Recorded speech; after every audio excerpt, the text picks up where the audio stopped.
Selamat pagi Bapak Ibu sekalian, senang berjumpa dengan Anda. Semoga semuanya dalam keadaan sehat.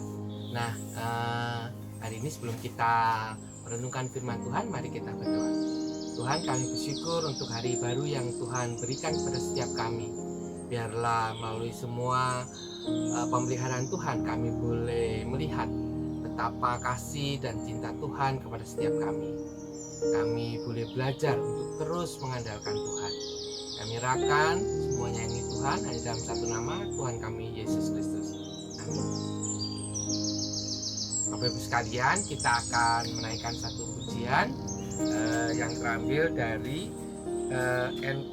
PKJ, ya, PKJ 271. Janganlah kumpulkan harta.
Nah, Bapak-Ibu sekalian, hari ini kita akan merenungkan dalam satu tema harta. Nah, sebelum itu mari kita berdoa. Tuhan, kami sekali lagi datang kepadamu memohon pertolongan daripada Roh Kudus untuk memampukan kami mengerti akan kebenaran firman Tuhan. Biar Tuhan juga yang memberikan hikmat dan menuntun hamba-Mu dalam segala keterbatasan. Dalam nama Tuhan kami Yesus Kristus, kami naikkan doa ini. Amin. Nah, Bapak Ibu sekalian, kita akan merenungkan bersama-sama dari Injil Matius 6 ayat yang ke-19 sampai dengan ke-21 gitu ya. 19 sampai dengan 21, hal mengumpulkan harta gitu ya. Saya akan bacakan buat kita semua. Janganlah kamu mengumpulkan harta di bumi ngengat dan karat merusakkannya, dan pencuri membongkar serta mencurinya. Tetapi kumpulkanlah bagimu harta di surga. Di surga ngengat dan karat tidak merusakkannya, dan pencuri tidak membongkar serta mencurinya. Karena di mana hartamu berada, di situ juga hatimu berada. Demikianlah firman Tuhan. Berbahagialah mereka yang bukan hanya mendengar, merenungkan, tapi juga melakukannya dalam kehidupan sehari-hari.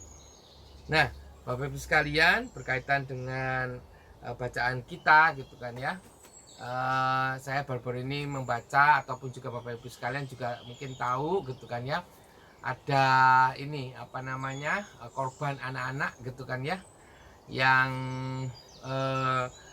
dibuat ritual untuk pesugihan gitu, untuk menjadi tumbal bagi pesugihan keluarganya gitu. Begitu sadis begitu kan ya, anaknya dicungkil matanya seperti itu. Nah, bagaimana bisa sampai seperti itu begitu kan ya, menguasai hati orang tua yang harusnya melindungi, menyayangi anaknya, tapi malah ini mencelakakan seperti itu.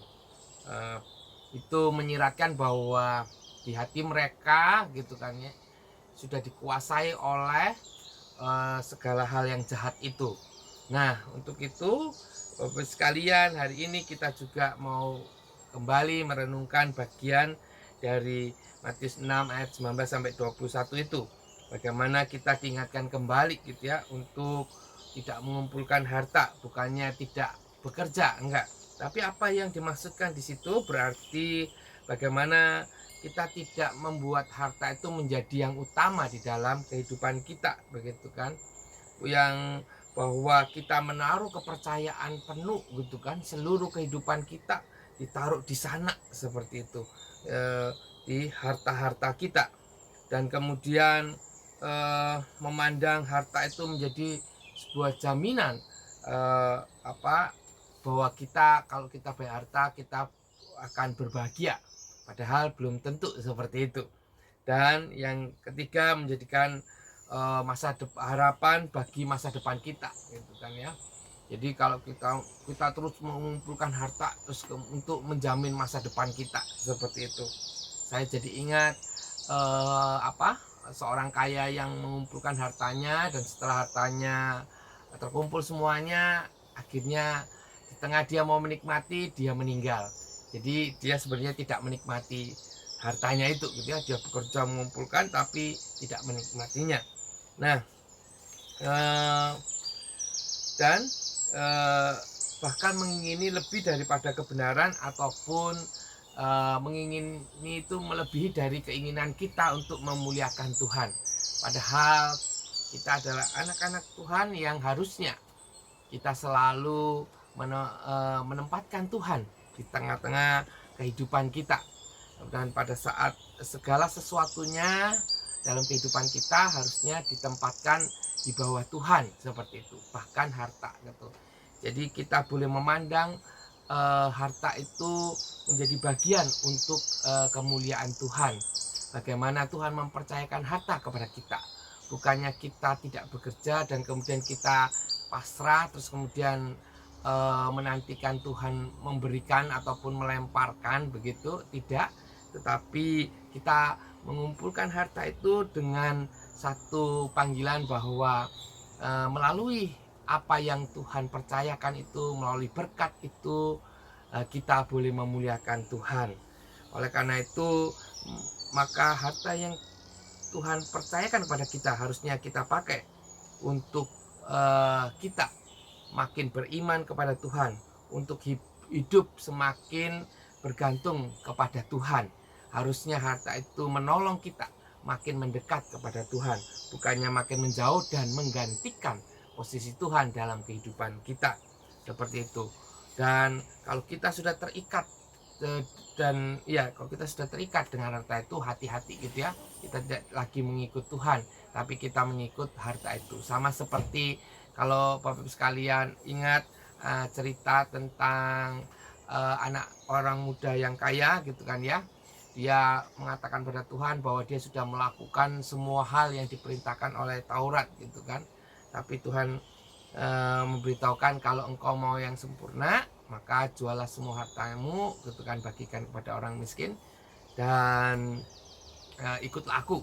Kemudian apa yang dia katakan ya, dia tidak jadi mengikut Tuhan karena dia terikat oleh harta yang banyak. Nah, oleh karena itu Bapak sekalian, hari ini kita boleh diingatkan untuk menempatkan harta itu di bawah kemuliaan Tuhan gitu. Jadi apapun yang kita lakukan adalah kemuliaan Tuhan, karena segala sesuatu datangnya dari Tuhan. Tuhan yang memelihara kita, sama seperti burung-burung di udara, Tuhan juga yang memelihara, apalagi kita gitu kan ya. Dan bukannya tidak bekerja yang tadi ya gitu ya, tetapi Tuhan yang memelihara lewat setiap berkat usaha kita gitu kan ya, yang Tuhan berkati. Juga bukan tidak boleh kaya juga gitu kan ya, tapi mari kita melakukan segala sesuatunya itu dengan mata yang selalu tertuju kepada Tuhan. Dan karena kalau kita sudah terikat oleh harta itu, maka kita akan tergeser dari hal yang utama, yaitu Kristus itu sendiri. Maka pilihannya yaitu selalu arahkan hatimu gitu ya, sama seperti Matius dan Sakeus, bukan mengikatkan diri pada harta itu, tetapi memilih Kristus untuk menjadi yang utama dalam hatinya. Nah, mari Bapak sekalian, kita belajar hari ini untuk kembali bersyukur untuk setiap hal yang Tuhan sudah berikan kepada kita dalam hal harta, dan biarlah melalui semuanya itu nama Tuhan dapat kita permuliakan melalui harta kita. Amin.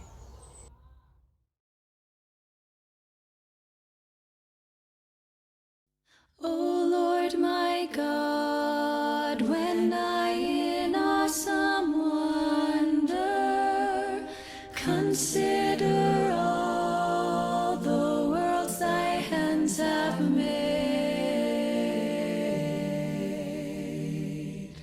I see the stars, I hear the rolling thunder, thy power throughout the universe displayed. Then sings my soul, my Savior God to thee. How great thou art, how great thou art. Then sings my soul, my Savior God to thee. How great thou art.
Mari kita akan menaikkan doa syafaat kita.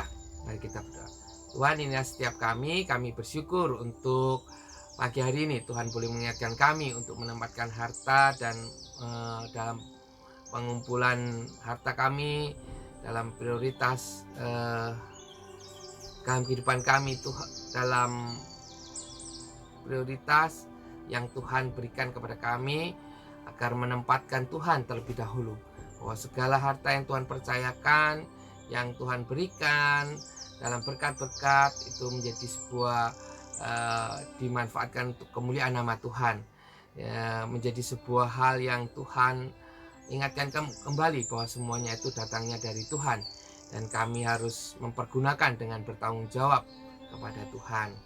Dan biarlah kami juga senantiasa percaya dan beriman kepada Tuhan, bahwa Tuhanlah yang memelihara, Tuhanlah yang mencukupi setiap kami, Tuhan. Dalam masa-masa seperti ini, Tuhan, biarlah Tuhan juga yang membukakan pintu-pintu segala berkat Tuhan, sehingga kami boleh melihat segala sesuatunya itu adalah bagian dari cinta kasih dan pemeliharaan Tuhan kepada setiap kami. Kami menyerahkan juga segala usaha pemerintahan dalam menanggulangi pandemik, biarlah semuanya boleh dilakukan dengan takut akan Tuhan, dan setiap kami boleh mematuhinya dengan baik. Kami juga berdoa untuk majelis jemaat dan gerejamu, Tuhan, dalam mengusahakan persekutuan yang hidup dalam jemaat Gading Indah, maupun juga untuk menjadi berkat bagi masyarakat di sekeliling, sehingga nama Tuhan boleh menjadi dipermuliakan di tengah-tengah dunia ini. Kami menyerahkan juga Bapak Ibu jemaat yang mungkin dalam pergumulan sakit penyakit, ataupun juga saudaranya yang dalam sakit penyakit. Dan Tuhan juga yang menjagai, memelihara, dan memberikan kekuatan dan pengharapan yang pasti kepada mereka. Tuhan yang memelihara, Tuhan yang juga yang akan mencukupkan setiap kami. Kami juga berdoa untuk setiap anak-anak dan keluarga, Tuhan, biarlah Tuhan juga yang akan menjagai mereka dalam situasi pembelajaran jarak jauh, maupun juga setiap orang tua yang mendampingi. Biarlah Tuhan juga yang memberkati, menyertai, sehingga setiap anak-anak kami dan kami semua boleh menjalani, melewati semuanya ini bersama dengan Tuhan. Kami menyerahkan doa yang jauh daripada sempurna ini hanya dalam satu nama, Tuhan kami Yesus Kristus.